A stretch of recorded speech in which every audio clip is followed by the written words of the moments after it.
Minsan ba naisip mo, Lord, gusto ko nang gawin ang mga plano mo, pero bakit parang pinaghihintay mo pa ako?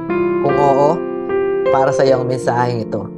Hello mga ka-Inspiration, welcome again to my vlog. Another inspirational message ang gusto kong i-share sa inyo. Gusto ko sa inyong i-share yung sa isang Bible verse from Acts 1:4-8. Ang sabi doon, bago umalis si Jesus, sinabi niya sa kanyang mga alagad na wag muna silang umalis sa Jerusalem.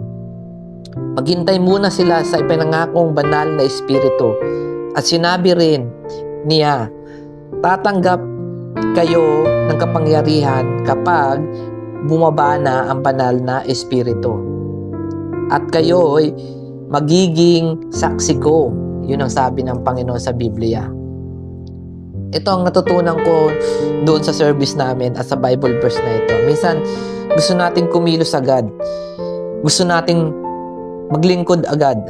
Gumawa ng ministry. Ayusin ang lahat sa sarili nating lakas. Pero, ipinakita ni Jesus na bago ang gawain, kailangan muna ang presensya ng makapangyarihan na Diyos.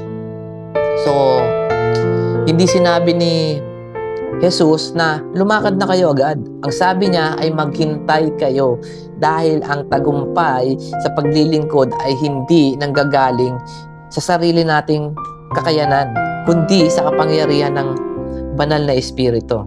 At isa pa, mahalaga sa aral na ito ay hindi natin kailangan malaman ang lahat ng plano at oras ng Panginoon. Ang kailangan natin gawin ay maging tapat at handang sumunod sa Kanya. Diba? So, yun yung kailangan natin gawin. Kaya, kung pakiramdam mo, naghihintay ka pa rin sa sagot ng Panginoon, huwag kang mawala ng pag-asa. Baka, hindi Kanya dinidelay para parusahan, kundi, inihahanda ka niya para sa mas malaking layunin o mas malaking breakthrough sa buhay mo.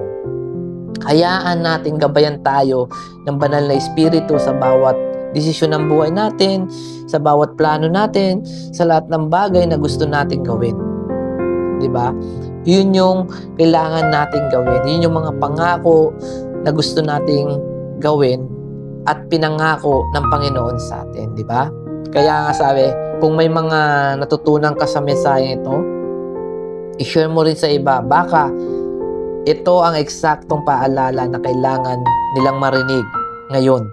Kaya mga kapatid, huwag kalimutan, i-share natin to sa mga kapatid natin, sa mga mahal natin sa buhay, sa mga kasama natin sa work o sa paligid natin. Kaya God bless everyone at patuloy tayong maging saksi ni Kristo saan man tayo dalhin ng Panginoon. God bless everyone.